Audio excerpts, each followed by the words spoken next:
자리에 나온 사랑하는 중교가족들 한 분 한 분들을 주님의 이름으로 축복합니다. 우리 주위에 계신 분들과 다시 한번 이렇게 인사 나눌까요? 사랑하고 축복합니다. 사랑하고 축복합니다. 얼마 전 한 성도님과 이런 대화를 나누게 되었습니다. 사람과 사람 사이에 관계가 깨어지는 데 있어서 많은 이유들이 있겠지만 그중 큰 이유가 있다면 우리의 끝없는 욕심과 또한 이기심 때문이 아닐까 하는 그런 이야기를 나누었습니다. 그리고 그 이야기를 나누고 얼마 지나지 않아서 오늘 이 로마서 8장의 말씀을 묵상하게 되었습니다. 오늘 우리가 읽은 로마서 8장 26절 이하의 말씀은 우리의 연약함을 도우시는 성령님에 대해서 말씀하고 있습니다. 우리 다시 한번 26절의 말씀을 함께 우리 이 말씀을 기억하시면서 또 말씀을 생각하시면서 묵상하는 마음으로 다시 한번 읽어보겠습니다. 함께 있습니다. 이와 같이 성령도 우리의 연약함을 도우시나니 우리는 마땅히 기도할 바를 알지 못하나 오직 성령이 말할 수 없는 탄식으로 우리를 위하여 친히 간구하시느니라. 아멘. 성령님이 어떤 분이신가에 대해서 말씀하시죠. 성령님에 대해서 말씀하신 예수님의 말씀이 있습니다. 요한복음 14장에 보면 예수님께서 성령이 누구이신지, 성령이 어떤 분이신지를 우리에게 말씀해 주셨는데요. 요한복음 14장 16절 그리고 26절의 말씀입니다. 먼저 16절 말씀은 이렇게 말씀하십니다. 내가 아버지께 구하겠으니 또 다른 보혜사를 너희에게 주사 영원토록 너희와 함께 있게 하리니. 우리 26절의 말씀을 좀 같이 읽어볼까요? 26절입니다. 보혜사 곧 아버지께서 내 이름으로 보내실 성령, 그가 너희에게 모든 것을 가르치고 내가 너희에게 말한 모든 것을 생각나게 하리라. 아멘. 예수님께서 이 두 구절에 반복해서 사용하신 단어가 하나 있죠. 바로 보혜사라는 단어입니다. 헬라어는 파라클레토스라고 하는 단어인데요. 이 뜻은 돕는 자 그리고 대언자라는 뜻을 가지고 있습니다. 그러면 이 로마서의 말씀, 우리의 연약함을 도우시는 성령님, 이 말씀과 오늘 예수님께서 말씀하신 요한복음 14장의 말씀이 연결된다는 것을 우리는 분명히 알 수 있습니다. 그럼 바로 이 성령님은 우리를 도우시는 분이심을 우리는 분명히 알게 되는 것이죠. 사실 우리는 보통 성령 하면 자연스럽게 오순절 마가의 다락방에 임한 성령을 제일 먼저 떠올립니다. 강하고 급한 바람과 같이 불의 혀처럼 갈라지는 불과 같이 하나님께서는 주의 성령을 그 마가의 다락방에 보내시죠. 그래서 각기 다른 방언을 말하게 되고 또 은사들이 나타나는 그런 장면들이 바로 이 성령의 역사, 성령의 사역으로 우리가 생각하기에 쉽습니다. 하지만 우리가 오해하지 말아야 될 것이 하나 있는데요. 그것은 무엇이냐면 이 성령의 역사는 이러한 모습으로 어떠한 은사나 강하고 급한 불이나 우리가 생각하는 초자연적인 그런 역사 가운데에서만 일어나는 것이 아니라는 사실입니다. 우리가 분명히 고백해야 될 것은 이 성령님은 하나님이시라는 겁니다. 우리가 고백하는 하나님은 삼위일체의 하나님이십니다. 성부, 성자, 성령 하나님.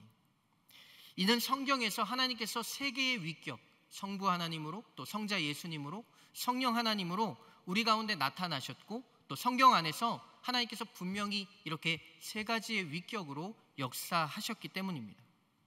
그러나 이 세 위격으로 나타나신 하나님은 한 분이시죠. 그렇게 이 삼위일체는 참 놀라운 신비입니다. 사실 우리가 이 삼위일체라고 하는 이 신학적인 단어는 온전히 이해하기가 참 어렵습니다. 저도 이 삼위일체에 관한 수많은 설교들과 수많은 강의들을 들어봤어요. 그런데 어떤 강의나 어떤 설교에서도 아주 명확하게 이것을 분명하게 이야기하는 말씀은 들어보지 못했습니다. 왜냐하면 이것은 우리의 지식이나 우리가 가지고 있는 유한함으로는 도저히 이해할 수 없는 것들일지 모르기 때문입니다. 우리의 경험이나 우리의 이해를 넘어서 있는 하나님의 특별함, 그냥 하나님의 하나님 되심으로 우리가 고백할 수밖에 없는 그러한 모습이기 때문이죠. 하지만 우리가 분명히 알고 있는 것이 하나 있습니다. 그것은 무엇이냐면 성경에 하나님께서 바로 성부 하나님, 그리고 성자 예수님, 성령 하나님으로 나타나셔서 우리 가운데 일하셨다는 것입니다. 사실 성령의 역사는 창세기 1장 2절에서부터 시작되는데요. 우리 창세기 1장 2절의 말씀을 함께 읽어볼까요? 함께 읽습니다. 땅이 혼돈하고 공허하며 흑암이 깊음 위에 있고 하나님의 영은 수면 위에 운행하시느니라. 아멘. 창조 이전에 이 태초의 시간이 시작되기 전부터 성령 하나님께서는 이미 우리 가운데 역사하고 계셨습니다. 이뿐만이 아닙니다. 우리가 구약의 이야기들을 보면 하나님의 영이 하나님의 예언자들과 선지자들에게 임하여서 그들을 감동시키고 그들을 통해 예언하게 하시고 그들 가운데 하나님의 놀라운 말씀들을 주시는 장면들을 우리가 구약 성경 가운데 읽을 수 있습니다. 그리고 우리가 요즘 새벽 시간마다 사무엘상을 읽어가고 있는데요. 이 사무엘상의 말씀들을 읽어가다 보면 하나님의 영이 사울을 감동시키고 하나님의 영이 다윗을 감동시키고 하나님의 영이 사무엘에게 임하는 그런 장면들을 우리는 볼 수 있습니다. 이 모든 것이 성령 하나님의 역사입니다. 그리고 우리가 신약시대로 넘어가면 우리가 너무나 잘 알고 있다시피 우리가 아까 나눴던 마가의 다락방에 임했던 성령 사건, 그리고 예수님의 부활 승천 이후에 본격적으로 교회들을 세우시고 하나님의 역사들을 이루어 가시는 그러한 성령 사건이 일어나기 시작합니다. 우리가 성경 전체로 보면 하나님의 구속사, 하나님의 구원의 역사, 복음의 역사, 교회의 역사, 이 모든 것들이 실은 성령의 역사라는 사실이죠. 수많은 사람들이 예수를 믿고 또 교회가 세워지고 도시가 변하고 사람들이 회개하고 3,000명씩 5,000명씩 하룻밤에 회개하는 모든 일들이 일어나는 것, 이것은 모두 성령께서 하신 일입니다. 사도행전에 보면 예수님의 제자들과 사도 바울이 또 전도자들이 복음을 전하고 교회를 세운 이야기들이 일어납니다. 그런데 이것은 사람들이 한 일이 아닙니다. 사람들이 찾아가 복음을 전하고 사람들이 전도하고 사람들이 교회를 이룬 일이 아닌 것이죠. 하나님의 역사이고 성령이 하신 일입니다. 왜 이것이 분명하냐면 우리가 사람의 힘으로는 누군가를 회개시킬 수 없다는 것입니다. 사람의 힘으로는 누군가에게 우리가 예수님을 영접시킬 수 없다는 것이죠. 오직 성령께서 역사하셔야지만 가능한 일입니다. 저와 여러분들은 예수님을 목격하지 않았습니다. 여러분 예수님 직접 만나보셨나요? 아무도 이 자리에 있는 분들은 예수님을 목격하거나 만나보지 못했습니다. 그분의 음성이나 그분의 말씀을 직접 듣지 못했죠. 그런데 그런 우리가 어떻게 예수님을 믿고 이 자리에 앉아 있을 수 있습니까? 저와 여러분이 어떻게 예수님을 사랑한다라고 고백하고 어떻게 예수님을 나의 주님으로 고백하고 어떻게 예수님을 찬양한다라고 고백할 수 있습니까? 여러분 그냥 그 말이 처음부터 그냥 믿어지셨습니까? 누군가 나에게 복음을 전했을 때 그래 내가 예수님을 믿어, 예수님 정말 살아계셔. 물론 성령의 역사 가운데 단 한 번의 전도로 그렇게 되신 분이 이 자리에 계실 수도 있을 거예요. 그런데 우리가 처음 예수님의 말씀을 들었을 때, 예수님이 누구이신지 우리 가운데 말씀을 들었을 때 처음에 그 즉시 우리 가운데 예수님을 영접하고 예수님을 믿은 그런 사람들은 없을 것입니다. 성령께서 우리 가운데 일하시고 깨닫게 하시는 그 모든 시간들을 통해서 우리는 예수님을 분명히 고백하게 되었고 예수님의 살아계심을 고백하게 되었으며 예수님께서 내 안에 내 삶의 주인이라는 사실을 우리는 고백하게 된 것입니다. 어떤 순간 내 삶이 내가 정말 죄인이라는 것을 고백함으로 예수님께서 내 삶에 필요하다는 사실을, 내 삶의 구원자로 오셔야 된다는 사실을 우리는 고백하게 된 것입니다. 그 고백을 하게 하신 분이 바로 성령님이시죠. 여러분 지나가는 사람들을 붙들고 여러분 한번 이야기해 보십시오. 요즘도 지나가다 보면 도를 아십니까? 이런 분들이 저를 참 많이 이렇게 저를 불러 세우시는데요. 당신이 죄인이라고 예수님이 필요하다라고 말하면 여러분 즉시 받아들일까요? 물론 이거 역시도 성령의 역사하시면 이루어질 수 있습니다. 아멘이십니까? 그러나 그러한 일들은, 그러한 사건들은 흔하지 않습니다.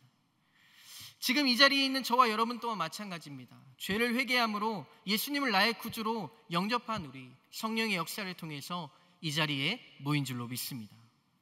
여러분 중에는 혹시 이런 고민을 해보신 분이 있을지 모르겠어요. 내가 정말 성령님을 만났나? 내가 성령 체험을 한 게 맞나? 여러분 이런 고민을 해보신 분이 있지 않으신가요? 가끔 청년들과 이렇게 대화를 하다 보면, 제가 청년 사역을 할 때 청년들이 가끔 찾아와서, 특히 이 모태신앙의 청년들이 종종 찾아와서 이런 고민들을 나눕니다. 목사님, 저는 뭔가 뜨거운 성령 체험을 한 것 같지 않아요. 뭔가 특별한 은사라든지 뭔가 방언이라든지 뭔가 제 눈에서 눈물이 난다든지 이러한 성령 체험을 해보지 못한 것 같은데 이것이 괜찮나요? 그럴 땐 제가 이렇게 이야기합니다. 다른 거 절대 고민하지 마. 다른 거 생각하지 말고 이 두 가지 질문만 한번 확인해봐. 너 정말 죄인이라는 것을 고백하니? 너의 삶 가운데 정말 예수 그리스도를 내 삶의 구주로 영접했니? 이 두 가지의 질문 가운데 아멘, 분명히 예스라고 고백한다면, 이 대답이 분명하다면 우리는 이미 성령님을 만난 것입니다. 성령님이 아니고서는 우리는 이러한 고백과 우리의 죄의 회개를 할 수 없다는 것이에요. 누군가 우리에게 죄인이라고 말할 때 성령님이 아니고서는 나의 죄를 고백할 수 없다는 것이죠.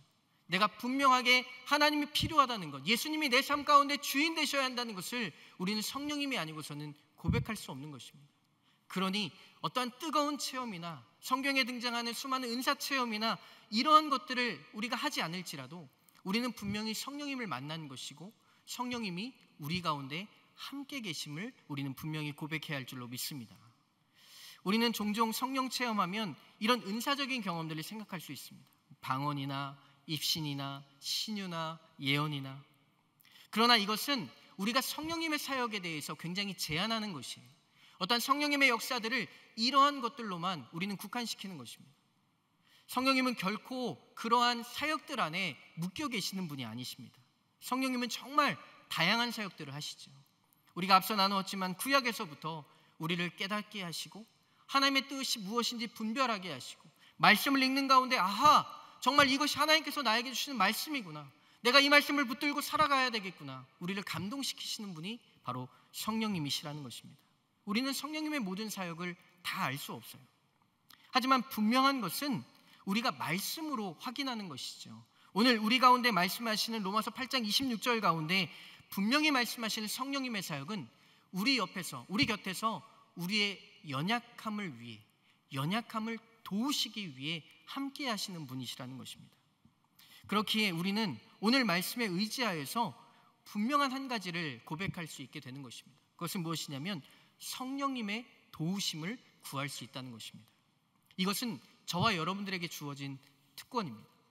하나님의 백성들에게 주어진 가장 강력한 특권이며 능력인 것이 있다면 그것은 바로 우리가 성령님의 도우심을 언제든 어디에서든 구할 수 있다는 사실입니다. 우리가 성령님께 나아가 도움을 구할 때 성령께서는 우리를 도와주시겠다 말씀하십니다. 우리는 예수 그리스도의 십자가의 은혜로 이미 구원을 받은 사람들입니다. 하나님의 자녀가 되었죠.